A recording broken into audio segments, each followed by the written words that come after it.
አሰላሙ አለይኩም ወራህመቱላሂ ወበረካቱ። ሰላም ውድ ወገኖቼ ሰላም ናችሁ ወይ? ዛሬ እንግዲህ በቂቤ የሚሰራውን ደግሞ ዳቦ ቆሎ አምጥቼላችኋለሁ። ዛሬ እንግዲህ በዛውም መፍጫውን በደንብ ውስጡን ላሳያችሁ አዘጋጅቻለሁ። እንግዲህ ተከታተሉኝ። እንግዲህ ውዶቼ የምናረገው ዛሬ የቂቤ ዳቦ ቆሎ ነው የምሰራው። ቂቤ በእንቁላል እውነቱን ስነግራችሁ እኔ የቂቤውን ነው የምወደው በጣም። የቂቤ በእንቁላሉን እንደ ብስኩት ስለሆነ እሱን ነው የምወደው። እንግዲህ 1 ካፕ ቂቤ እናረጋለን። ዲስክሪፕሽኑ ላይ እጽፍላችኋለሁ፣ ግን በቃሌ ደግሞ ስነግራችሁ ልትረዱኝ ትችላላችሁ ብዬ ነው። እንደገና 1 ካፕ ስኳር እናረጋለን። ከዛ እናደባልቋለን። እንግዲህ ውዶቼ አንዳንድ ሰው ስኳሩ የሚበዛ የመሰለው ሰው መቀነስ ይቻላል። የምትፈልጉትን ያህል ስኳሩን ስትቀንሱት የምትቀንሱትን ስኳር መጠን ደግሞ ዱቄቱን መጨመር ትችላላችሁ፣ ባላንስ እንዲያደርግ ማለት ነው።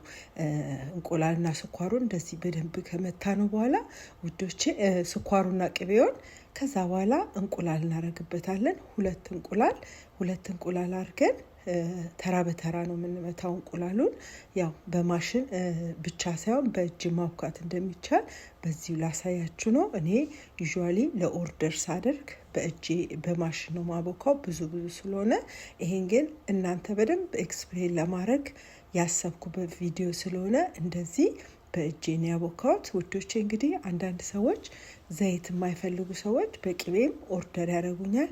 እኔ የምፈልገው በቂቤ ነው ካሉኝ በቂቤ እሰራላችኋለሁ፣ ምንም ችግር የለውም። ከዛ በኋላ እንደዚህ ቫኒላ እናረግበትና እናዳርሰዋለን። ምንም ከባድ አይደለም፣ በጣም ቀላል ነው ውዶቼ። ካዳረስ ነው በኋላ አሁን እንግዲህ የሚቀረን ምንድነው? ዱቄት ነው ውዶቼ። ይሄንን እንግዲህ ሰራ ቤኪንግ ፓውደር አይጨመርም፣ ቤኪንግ ሶዳም አይጨመርም፣ ምንም ነገር አላረግም። ዱቄት ብቻ ነው የምናረግበት። እናንተ ግን በዘይት የሚፈልግ ሰው በዘይት አለ ቪዲዮ፣ በዘይቱ ማየት ትችላላችሁ። እንግዲህ ውዶቼ እዚህ ጋር 4 ካፕ ዱቄት ነው ማረገው። ካፕ ማለት ያው ኩባያ ማለት ነው። እናንተ በኩባያ መገመት ትችላላችሁ፣ ወይ ደግሞ በኪሎ አዙሬ 4 ካፕ 1/4 ካፕ ብዬ ሰርች ሳረግ ትላል 0.51 ኪሎ ግራም ይላል። እንግዲህ እኛ አሜሪካ ውስጥ በካፕና በግራም ነው የምንጠቀመው፣ በኪሎ አይደለም። ይኸው እንደዚህ እንደምታዩት ስናቦካው የግድ ትንሽ ጠንከር ማለት አለበት። ማለት በጣም ደረቅ አይደለም። በጣም ከደረቀ ማሽኑ ስትከቱት ፍርፍር ብሎ እንትኑ ይበዛል፣ ዱቄት ያደርገዋል። ስለዚህ በመጠኑ እኔ በለካሁት አርጋችሁ ራሳችሁ መስራት ትችላላችሁ። እንደዚህ ካቦካሁት በኋላ በእጄ እንዲማረገው እናንተ እንድትገምቱት ነው ቴክስቸሩን። ከዛ ያላችሁ ዶቼ ማሽኑ ይሄ ነው እንግዲህ ምላጩ።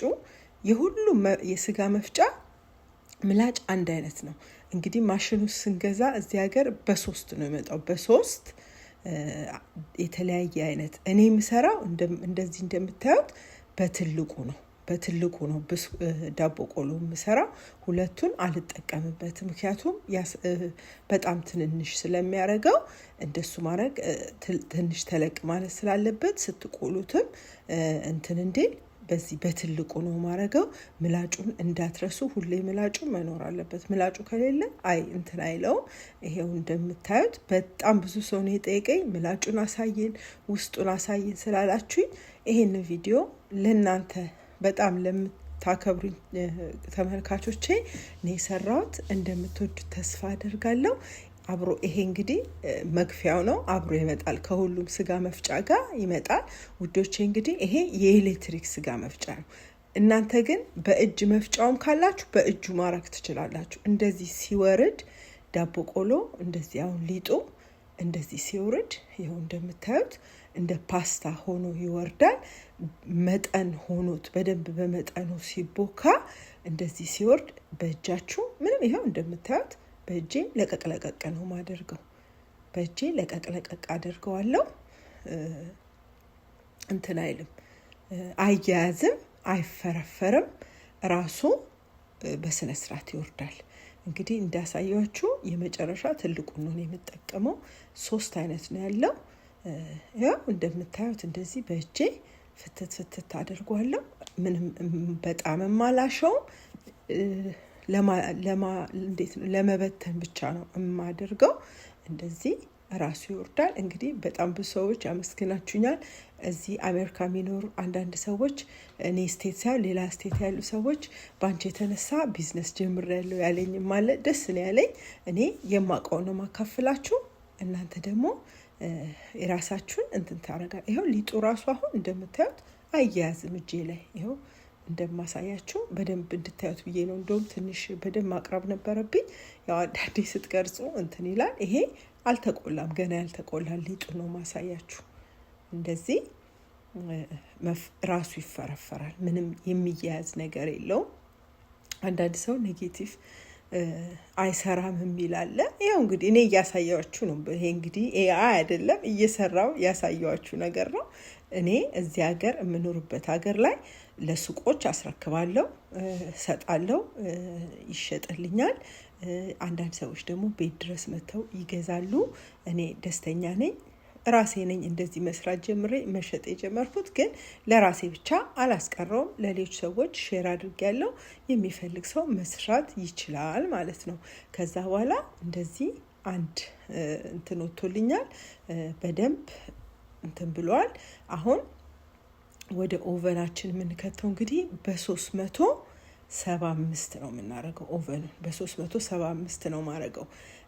ዛሬ እንግዲህ ለእናንተ ለማሳየት ነው እንጂ አሁን ለገበያ ሳደርግ አንዳንዴ 400 ማረጋለሁ ሲበዛብኝ። እናንተ ማረግ ያለባችሁ በከተታችሁ ሰዓት ወዲያው እንዳትነኩት። ከታችሁ 6 ደቂቃ ጠብቁ እንትን እስኪል። ወዲያው ስታረጉት እንደ ሊጥ ስለሚሆን ለማማሰል እንደዚህ ስትከቱ ይጨፈድደዋል። ስለዚህ የግድ ትንሽ ቆይታችሁ ማማሰል አለባችሁ። እንግዲህ በኦቨን ነው የማረገው። አንዳንድ ሰው ምጣድ ያለው ሰው በምጣድ አንዴ ሞክሬ ነበር። ነኝ በምጣድ ሳይሆን ምጣድ በሚመስል በፒዛ መስሪያ አልተሳካልኝም። ተውኩት፣ ሁለተኛ አልሰራም ብዬ። እኔ እንግዲህ ለዚህ ለስራ ለቢዝነስ ሰራ በሶስቱም ላይ ነው ምከተው። ከዛ በኋላ ትንሽ ይከብዳል። የሚከብደው ምኑ ነው? እየቆያችሁ እንደዚህ ምስል ስታረጉት አሁን እንደምታዩት ፍርፍር ብሏል። ምንም የተያዘ ነገር የለም። የሚከብደው ቆሞ ማማሰሉ ነው። እንግዲህ ሁሉ ነገር ወዶ አይቻልም። እኔ እንደዚህ ነው የምሰራው ውዶቼ። ይሄው እንደምታዩት አምሮልኛል። ከወደዳችሁት ሞክሩት፣ አበረታት። 93% ሰብስክራይብ ሳታረጉኝ ነው የምታይ። ፕሊዝ ሰብስክራይብ አድርጉኝ። አመሰግናለሁ።